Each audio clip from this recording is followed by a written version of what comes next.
Hello, YouTube people. How are you doing this fine morning?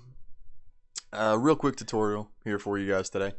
I don't actually know off the top of my head what this effect is called because it's not technically cell shading and it's not true toon shading either.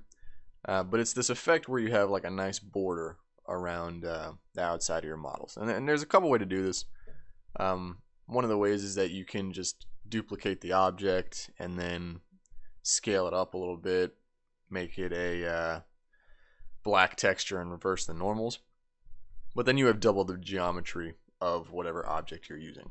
And it's also not dynamic. And what I mean by dynamic is you'll see that if I rotate this slowly, that the shading of it actually changes, which I think is kind of a cool effect. That way, depending on whatever angle you're looking at it, it might look more or less impactful. But that's what we're going to be making today, and it's real simple. It's going to be a real short tutorial, not difficult at all. And we are going to be doing it on the Suzanne head. Here's a quick, if you don't want to watch the whole thing, there's a quick layout of the node setup. It's just a principled emission shader into a mix shader, color ramp, and a layer weight. But I'll show you how to set those up in the correct order. And I'm not going to say that. Okay, so we're going to delete the default cube, get rid of that, and Shift A to create a new object, and we're going to create a Suzanne head. And just so that the shading is a little easier to see, we are going to go to the modifiers and add a subdivision surface modifier. I like to bump mine up to 2. Actually, we'll do 3. And then right click, shade smooth. Alrighty. And we're also going to go into the rendered view just so it's easier to see. And now what you want to do is go to materials, new material. You can name it whatever you want. I'm just going to leave it as material because I'm not really doing much more with this than this tutorial here. Anyway, then what you want to do is you want to open the second window to get to the shader editor. How you do that is just come up right next to this little pause button looking thing. You'll see the crosshair will change from a mouse pointer. Then you get the little crosshair. Click and drag, and it'll open that new window. Then you click this little icon and go to shader editor. And to get rid of that window. And this is what it is by default. You got the principled shader into the output.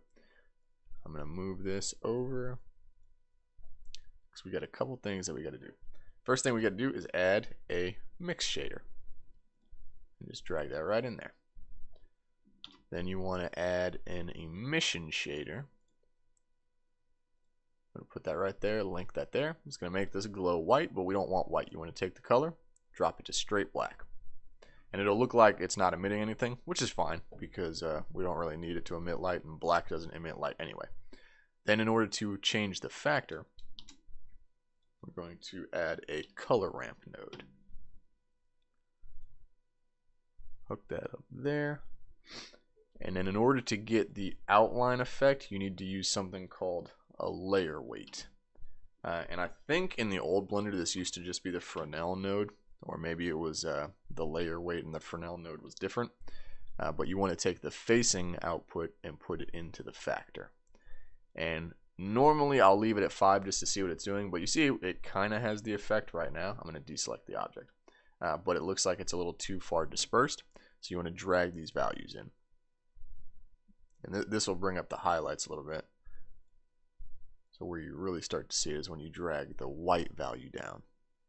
And I like to leave mine right about here. Oops, that's not moving. There we go. I like to leave mine about there, maybe a little less on the whites, just to get that nice kind of bordered effect. And there you go. You'll see that automatically it's already dynamic. So when you rotate the view, the shading will change.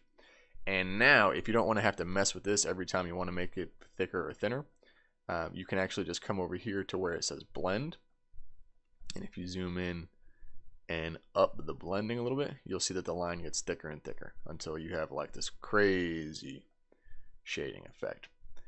I like to leave mine at around 5 just because I think that looks the best. For still images, I might even do 6.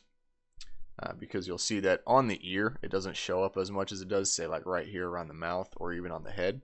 So I like to up it to 6 if I'm doing a still image. If you're doing like an animation though, where the shading could get kind of distracting, I would drop it to 4, because you still have it in most places. It's just not as in your face about it. And then also too, if you wanted to change the color of the Suzanne head and make it more of like a skin color, and then I'll bump that back up to 6. And there you go. We have a nice bordered monkey head. Like I said, I don't really know what the effect is called. Maybe somebody could inform me as to what that is down in the comments. Because I know it's not just regular TOON shading, and it's not just straight up cell shading either. So it's just a border. But yeah, that is a quick and easy way to do it. It gets kind of a cool effect, and you may not like the dynamic part of it where it changes depending on the angle that you're looking at, but I think that's pretty cool. Anyway guys, I hope you enjoyed the tutorial, and if you did, go ahead and drop a like button. Yeah, did I really just say that?